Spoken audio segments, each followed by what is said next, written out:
تو ایک استاذ جی نے کہا، قاری صاحب تھے، کہنے لگے پوتر جب مقابلے دے امتحانہ چی سالانہ جے تو پہلے قرآن پڑھو.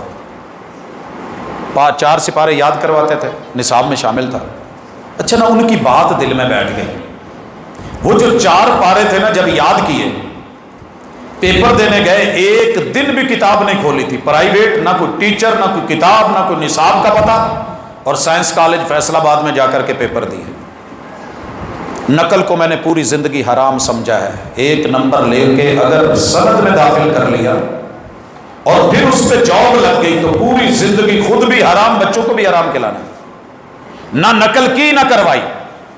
لیکن میرے رب نے یہ اعزاز بخشا کہ اسکالرشپ لگی، دعوت آئی، لیٹر آئے، ابو جی کو دکھایا. ابو جی کہنے لگے پوتے نو سانپ کے رکھ دے یا انو پاڑ کے سٹ دے، میں تینوں جتھے بھیجیا تو وہی پڑھنا ہے.